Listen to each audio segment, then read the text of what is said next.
ونصلي على رسوله الكريم اما بعد معقر اساتذہ کرام و مہمانان اعزام اور میری پیاری بہنوں،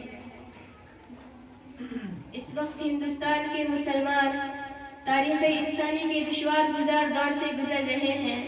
مصائب و مشکلات کے طوفان بلاخیز میں گھرے ہوئے ہیں۔ آلام و مصائب نے ہر طرف سے احاطہ کر رکھا ہے۔ ایک طرف اسلام اور اسلامی آثار و روایات کو مٹانے کی ناپاک کوششیں کی جا رہی ہے، تو دوسری طرف مدارس عربیہ کا پورا ڈھانچہ باطل کے شکنجے میں ہے اور پورے ملک میں مدارس پر زبردست الغار ہو رہی ہے۔ اسی پر بس نہیں بلکہ آج ان مدارس کو دہشت گردی کا اڈہ قرار دیا جاتا ہے۔ یہ مدارس تو دین کے قلعے ہیں اور ان پر دہشت گردی کا الزام۔ افسوس سے افسوس، یہ مدارس تو اس قابل تھے کہ انہیں سینوں سے لگایا جاتا، انہیں پلکوں پر بٹھایا جاتا، ان کی تعمیر و ترقی میں ہر طرح کا تعاون کیا جاتا، انہیں سرسبز و شاداب رکھنے کی ہر ممکن کوشش کی جاتی، کیونکہ یہی وہ مدارس ہے جن کی کوکھ سے جنم لینے والے علماء کرام کی قربانیوں کے نتیجے میں ہندوستان آزاد ہوا۔ انہی مدارس سے نکلی ہوئی تحریکات کی بدولت اس ملک میں آزادی کا انقلاب آیا۔ انہی مراکز کے جانباز سپاہیوں کی جدوجہد کے بعد باشندگان وطن نے سکون و راحت کا سانس لیا۔ انہی خانقاہوں کے اندر اللہ اللہ کی صدائیں بلند کرنے والے بزرگوں کے دعاؤں کے طفیل میں انگریزوں سے نجات اور رہائی نصیب ہوئی۔ لیکن آج انہی مدارس کو مسمار کرنے کی کوششیں چل رہی ہے۔ حضرات محترم، ہم پوری دنیا کی متعصب اور فرقہ پرست طاقتوں کو چیلنج کر کے یہ بتا دینا چاہتے ہیں کہ مدرسہ کسی تعمیر و ترقی کا نام نہیں ہے، مدرسہ کسی عمارت کا نام نہیں ہے جہاں کوئی طالب علم آتا ہے، جہاں کوئی استاد بیٹھتا ہے، چاہے وہاں کوئی انار کا درخت ہو یا کھجور کا سایہ، مدرسہ بن جایا کرتا ہے۔ ارے مدرسہ تو ہمارا نظریہ ہے، مدرسہ ہماری جان ہے، مدرسہ ہماری روح ہے، مدرسہ ہمارا ایمان ہے۔ رب کعبہ کی قسم، اب انہیں گرانے والے خود گر جائیں گے، ان سے ٹکرانے والے خود پاش پاش ہو جائیں گے۔ اور باشندگان ہند، بڑے دکھ اور افسوس کی بات ہے کہ آج یہ سوال کیا جاتا ہے کہ مدارس نے دنیا کو کیا دیا۔ کیا یہ سوال درست ہے؟ میں کہتی ہوں یہ سوال قطعاً درست نہیں ہے۔ سائل کو سوال کرنا ہی نہیں آیا۔ اگر سوال کرنا ہی تھا تو سوال یہ کرتے کہ مدارس نے دنیا کو کیا نہیں دیا۔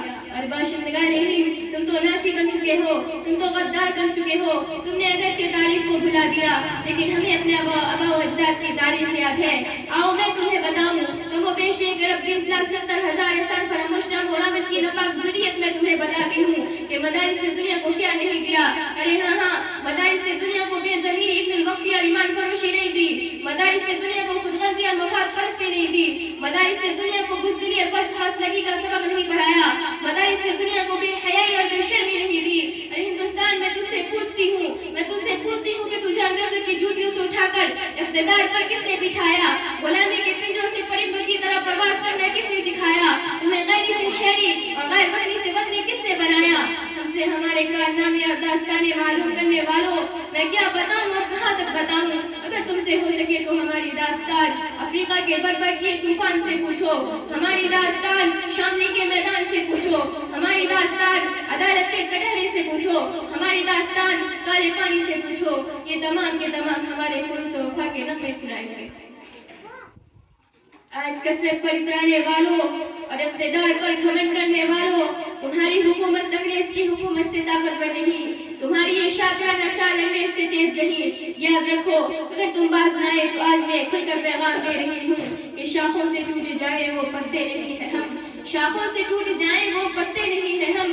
آندھی سے کوئی کہہ دے کہ اوقات میں رہے، لیکن بہنوں مجھے کہنے دیجئے، حقیقت بیانے کا موقع تو دیجئے۔ حقیقت تو تلخ ہوتی ہی ہے، لیکن یاد رکھیے کہ اظہار حقیقت میں تاخیر کرنا بھی جرم ہے، چپ رہنا بھی ہے ظلم کی تاریخ میں شامل۔ حق بات کہو، جرأت اظہار نہ بیچو۔ تو سوال یہ ہے کہ آج ہمیں یہ دن کیوں دیکھنے پڑے؟ شرپسندوں کو مدارس کے خلاف زہر افشانی کا موقع کیسے ملا؟ اداروں پر پابندی کا مطالبہ کرنے کی میں سخت کہاں سے پیدا ہوئی؟